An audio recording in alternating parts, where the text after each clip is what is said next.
হচ্ছে দইয়ের হাঁড়ি, গরম তো ওর জন্য দই নিয়ে এসেছি। বন্ধুরা, আজকে মাঠ থেকে আমি ডাঁটা শাক এনেছি, আর ডাঁটা শাকটা রান্না করে খেতে কিন্তু দুর্দান্ত লাগে। তাই ভাবলাম এই শাকটা তোমাদের সাথেও শেয়ার করি।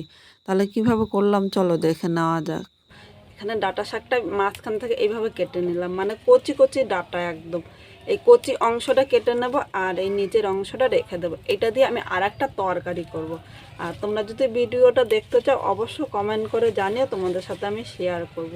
খুব সাধারণ উপকরণ, মানে ঘরে থাকা উপকরণ দিয়ে তোমাদের সব রান্নাগুলো দেখানোর চেষ্টা করি। একবার দেখলে কিন্তু খুব সহজেই তোমরা করে নিতে পারবে। ডাঁটাগুলি দেখো একদম কচি, আর এই ডাঁটার শাক খেতে কিন্তু দুর্দান্ত লাগে। আমাদের প্রতিদিন খাদ্য তালিকার মধ্যে কিন্তু কোনো না কোনো শাক রাখা উচিত। এই ডাঁটার শাক খাওয়া কিন্তু অনেক উপকারী, আর এর মধ্যে কিন্তু কোনো ওষুধ ব্যবহার করা হয়নি। এটা আমাদের বাড়িতে লাগানো হয়েছিল, সেখান থেকে এই ডাঁটার শাকগুলো তুলে এনেছি। প্রথমে এইভাবে ডাঁটার শাকগুলো আমি বেছে নেব। প্রথমটা ডাঁটা হলো, এই ডাঁটাগুলি দিয়ে দেখো চচ্চড়ি বা ডাল খেতেও কিন্তু দুর্দান্ত লাগবে। বন্ধুরা, এখানে সব শাকগুলো বাছা হয়ে গিয়েছে। এবার শাকগুলো আমি কেটে নেব।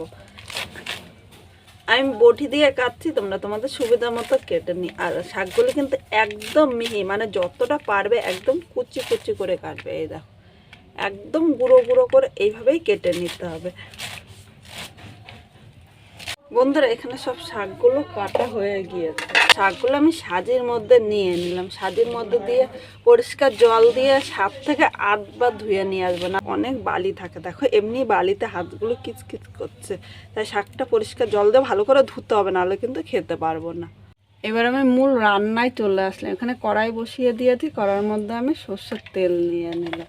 এখানে দেখো 1.5 চামচ সর্ষের তেল নিয়েছি। খুব অল্প তেলেই কিন্তু আমি আজকে রান্নাটা করব। এবার এই তেলের মধ্যে প্রথমে 4টে শুকনো লঙ্কা নিলাম। লঙ্কাগুলো আমার বাড়ির গাছের, এইভাবে আমি শুকিয়ে রেখেছি। এবার লঙ্কাটা হালকা লাল করে ভেজে নেব। লঙ্কাগুলো ভাজা হয়ে গিয়েছে, এবার আমি তুলে নিলাম। এবার আতকোয়া রসুন আমি থেতো করে নিয়েছি, এইভাবেই কিন্তু থেতো করে নেবে। এবার এই তেলের মধ্যে দিয়ে দিলাম। এখন আমি 1 সেকেন্ড ভেজে নেব। 1 সেকেন্ড রসুনগুলো ভাজা হয়েছে, এর থেকে বেশি ভাজবো না। এবার এখানে শাকগুলো দিয়ে দিলাম। দেখো শাকটা কেটে কিন্তু ভালো করে জলটা ছাড়িয়ে নিতে হবে, আর এর মধ্যে জল থাকলে কিন্তু আরও জল বেরোবে। এখানে সব শাকগুলো নেওয়া হয়ে গিয়েছে। এর সাথে আমি 4টে চেরা কাঁচা লঙ্কা নিয়েছি। তোমরা ঝাল যেরকম খাবে সেই হিসাবে নেবে। আমার মনে হয় এই শাকের মধ্যে একটু ঝাল হলে খেতে কিন্তু দুর্দান্ত লাগবে। আর বাড়ির ছোটরা যদি খায় তাহলে কিন্তু আপনারা ঝালটা একটু কম দেবেন। এর সাথে আমি স্বাদ অনুযায়ী লবণ নিয়ে নিলাম।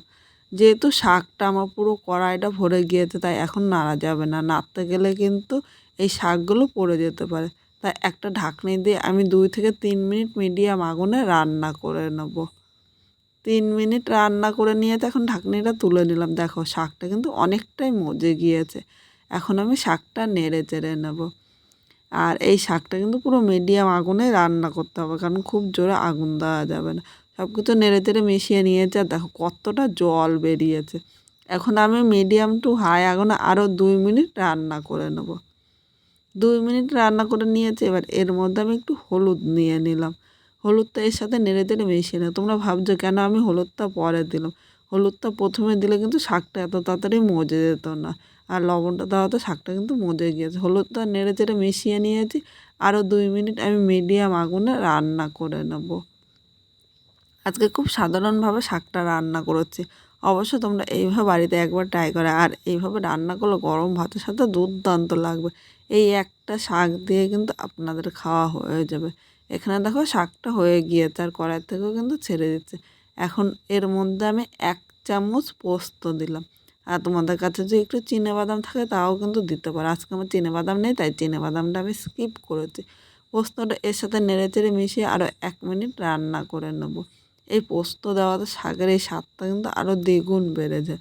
নতুন কোনো বন্ধু আমার এই ভিডিওটি দেখতে আসলে ভালো লাগলে একটা লাইক, শেয়ার ও কমেন্ট করো, সাবস্ক্রাইব করে পাশে থাকো, যাতে এরকম আরও নতুন নতুন ভিডিও আপলোড করলে সবার আগে নোটিফিকেশান আপনার কাছে পৌঁছে যায়। এখানে কথা বলতে বলতে শাকটা হয়ে গিয়েছে, এবার আমি নামিয়ে নিলাম। এর উপর দিয়ে যে শুকনো লঙ্কাগুলো দিয়েছি, শুকনো লঙ্কাগুলো এর উপর দিয়ে সাজিয়ে নিলাম। আর এই শুকনো লঙ্কা ছাড়া এই শাকটা কিন্তু খেতে একদম ভালো লাগবে না। তাহলে তোমাদের কীরকম লাগলো কমেন্ট করে জানাতে কিন্তু ভুলো না। পুরো ভিডিওটা দেখার জন্য তোমাদের অসংখ্য ধন্যবাদ।